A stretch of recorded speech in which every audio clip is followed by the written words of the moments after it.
you're like most folks that are relocating to Fairbanks, you couldn't care less about striking it rich once you get here, and you're more concerned about going broke. So today we're going to talk about a bunch of different ways that you can reduce your expenses and keep as much of that hard-earned money that you're making so you don't go broke once you get here.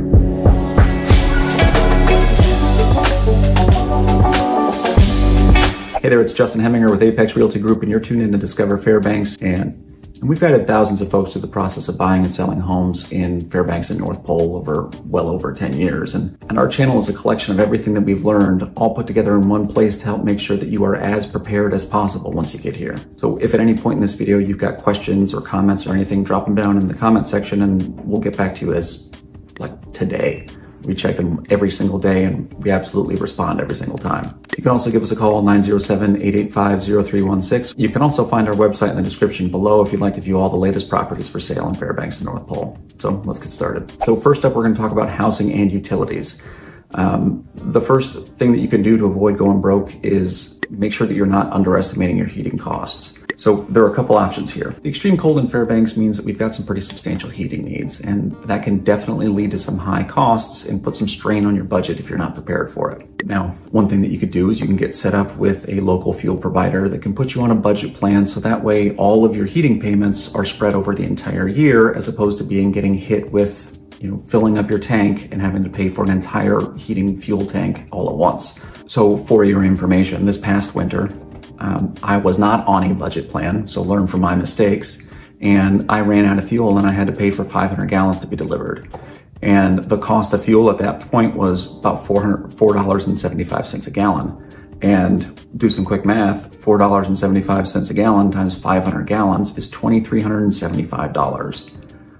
Well, needing to come up with $2,375 is not an easy task. I don't care who you are, but having all of my fuel payments spread over an entire year is much easier to do than, surprise, I need $2,400.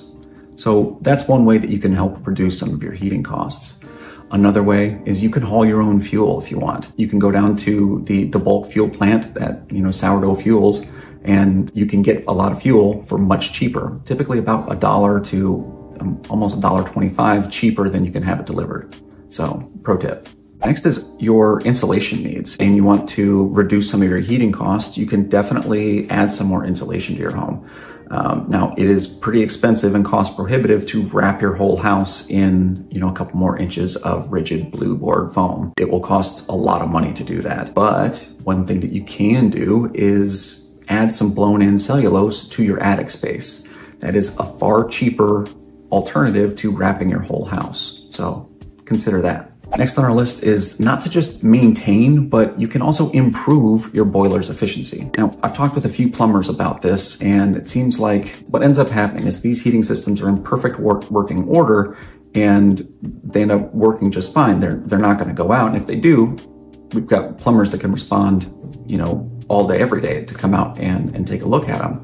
But the next time that you have somebody come out and take a look at your boiler and your heating system, ask them about what kind of efficiency items that they can be adding or removing in order to help kind of increase your efficiency and decrease the amount of money that you have to spend on heating fuel. Next on our list is failing to winterize your home every year. This one, it sounds like kind of a no-brainer, but it ends up happening year after year after year. And it can be tough because we get into this situation where we're out having a great time all summer long, and then boom, summer's over and all of a sudden winter's here. But there are a few steps that you can take that will make things a lot easier for you and a lot cheaper in terms of long-term home maintenance. And one of the first ones that you can do if you don't have gutters, get gutters. Have gutters installed on your home so that way you can direct water away from your foundation. That's step one. Step two, you can install little gutter guards on top of your gutters to make sure that no leaf or any kind of other organic matter falls down into your gutters. And I did this about 3 years ago, and it has absolutely been a game changer. Before I did it, when I went and cleaned out my gutters, I had a whole tree. There was a birch tree growing in my gutters, and I cleaned it all out, put those gutter guards on top, and now there's nothing in my gutters. So now all my gutters are draining and keeping all of the moisture and all the water from all of the snow melt completely away from my foundation, which is exactly what we want. The next thing that you can do is by shutting off any kind of exterior hose bibs. And these are typically located in your crawl space, and you can shut that off and make sure that you don't have an exterior hose bib that's going to be cracking and leaking water outside, which will cause you to have to eventually replace that hose bib. So just shut it off right at the end of the summer when you're finished taking care of your garden, and it's going to save you a lot of time. You can even get one of those little insulated covers and strap that on there. It doesn't do much because 40 below will get right through the inch and a half thick of polystyrene, material, but you can put it on there if it makes you feel better. Next on our list is to consider greening up your home. And by this, I don't mean buying a whole bunch of plants, although you can do that too. I'm not going to hate on you if you do.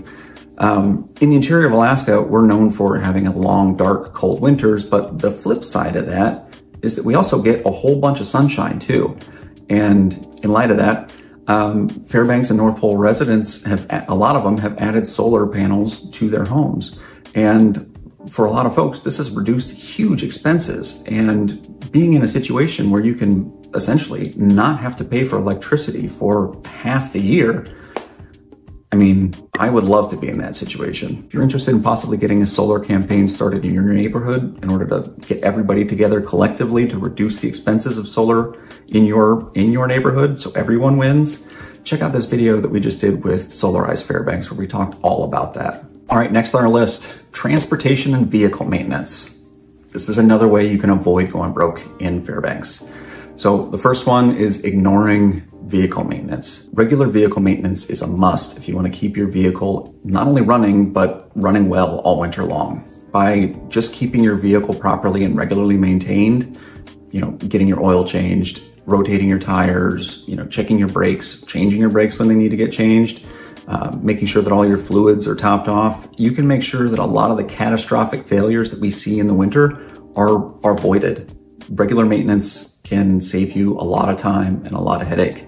You do not want to be on the side of the road at 40 below waiting on a tow truck to come get you without your vehicle running. It can cost you. I'm just kidding. But it can hurt you, it can hurt your family member, it can put other motorists on, at risk.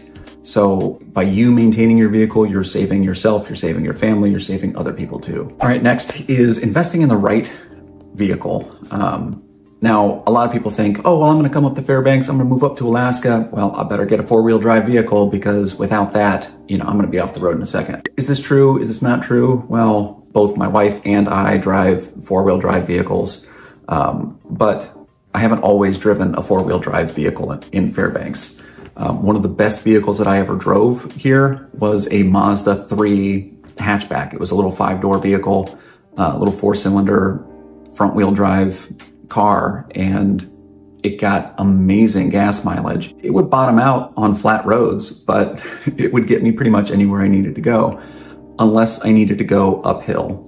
Then it would give me some problems, or if I got someplace where I shouldn't have, like a ditch. But realistically, if you have four-wheel drive and you're on ice and you start to slide, there's no stopping it. So it doesn't matter what vehicle you're driving if you're driving too fast. Once you start to slide, you're gonna slide no matter what vehicle you're in. You can have the biggest, burliest, most badass truck around, and the second that you start to slide, you'll stop eventually once you hit something that is bigger than you or the friction stops you. Eventually you'll stop, but you're not gonna go wrong necessarily with if you have a vehicle in the lower 48, you're driving up here eventually, don't go broke buying a new vehicle just to come up here. Bring the one that you have. You'll make it up here. Speaking of vehicles, you can go broke by not preparing your vehicle for our winters and getting it winterized. This is something that, takes its toll on vehicles every single year, whether they're winterized or not. And, a lot of folks, you can bring your vehicle from the lower 48, you can take it to several shops in town, and they will get a engine block heater, battery warmers, oil pan heaters, and make sure that they're attached and put in the right places to make sure that your vehicle will start in the coldest parts of winter. And it's a must, because at 40 below, it's hard on all vehicles.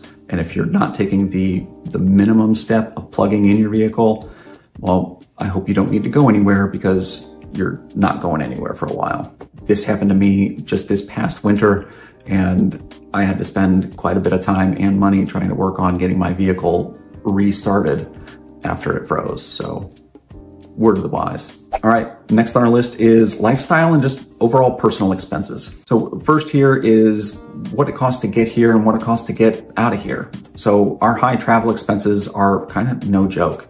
I was just talking with Brandon the other day. He was setting up a trip to go down for a conference, and the airfare for getting down there and coming back was monumental. And that's just how it is. We live in a very remote place, and that makes travel for, vacations or even emergencies really expensive. And this one's tough because not only is it expensive, but it's also time consuming too. Because if you're traveling from anywhere else in the lower 48, it's going to take you a day to get up here and a day to get back. And it's going to be exhausting. It just is. If you're traveling from here to somewhere else, it's not so bad, because what I've done and what we've done in the past is just taken the red eye. We get there in the morning.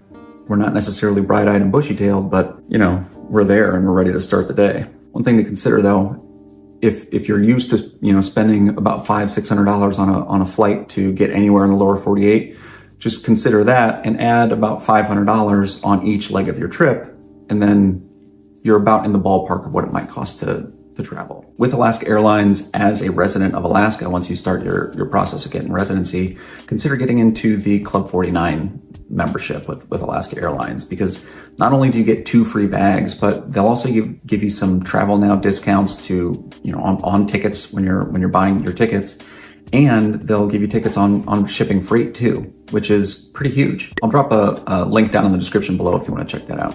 So next on our list is our high grocery prices. So you can definitely go broke, if you're coming up here thinking that it's going to be just as cheap to buy groceries as it is down in lower 48, because it's not.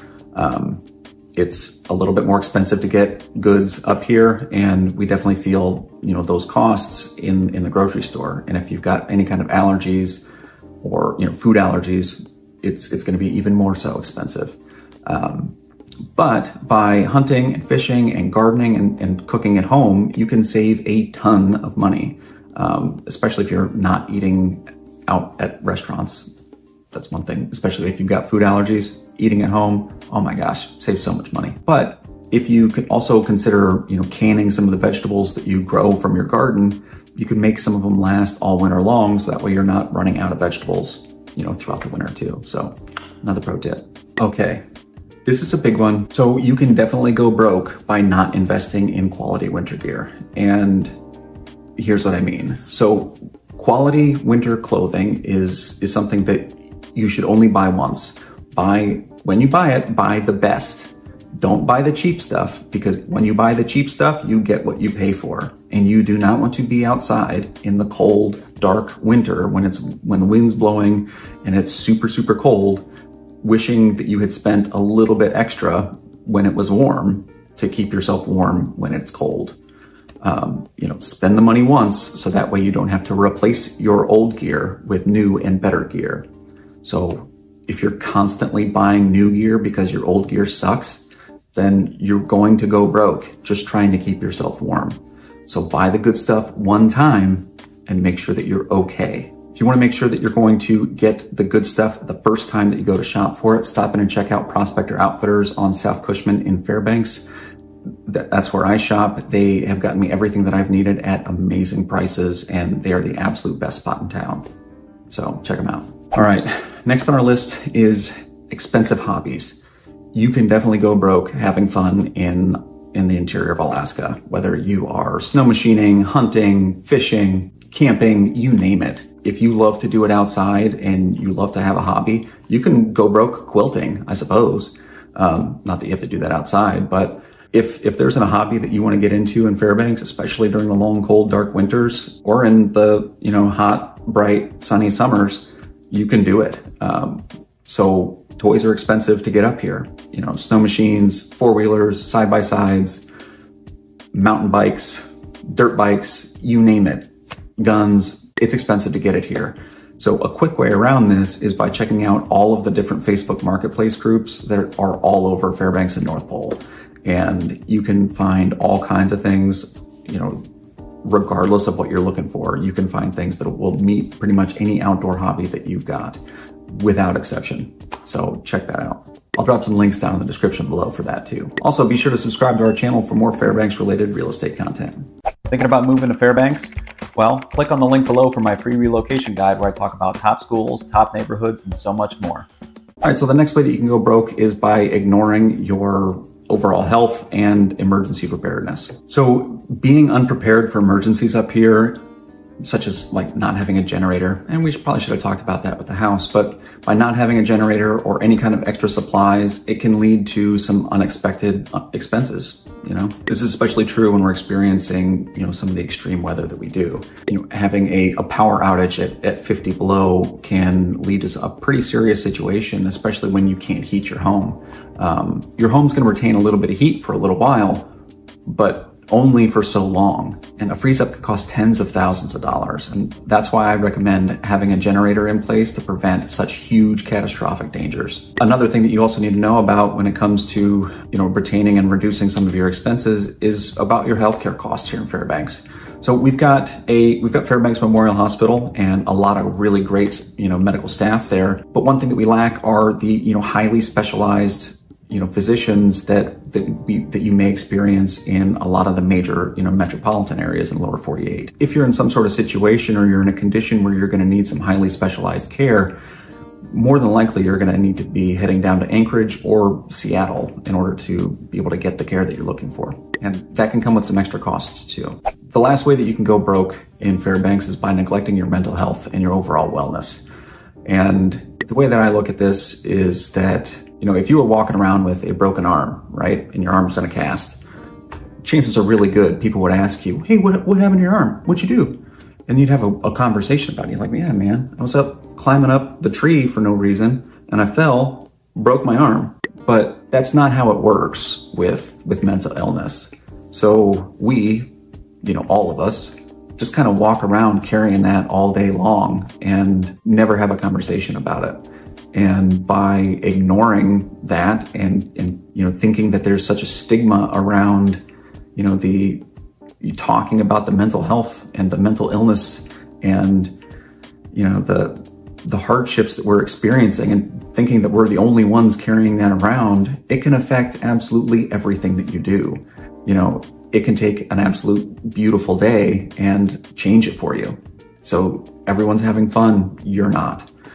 Everyone's performing really well in their job, you're not. All of that stacks up and eventually, you've got nowhere to turn because you feel like everything's turned against you, but that's not the case. The reality is that there are a ton of people here in Fairbanks that are available and ready to support you. A great resource to reach out to if you or someone that you know are going through a mental health crisis is NAMI Fairbanks. The National Alliance for Mental Illness is the nation's largest grassroots mental health organization, and the chapter here in Fairbanks is celebrating its 40th year here in the interior. NAMI Fairbanks has support groups available for folks that are experiencing mental illness themselves and for family members because it affects everyone. Remember, you're not alone, and if you are in crisis, you can always call 988, or you can text NAMI, N-A-M-I, to 741-741. Pro tip, by keeping yourself physically and mentally healthy, it can save you a lot of money too. And believe it or not, your overall health and wellness trickles into everything that you do. So the happier and the better that you feel, the overall better your time in Alaska will be. Hope you got some value out of this video. If you'd like to see some more just like this, make sure you subscribe to our channel. As always, if you have questions about this topic or any others, you can give us a call at 907-885-0316, or you can reach out to us at www.fbxhomesearch.com. Have a great day.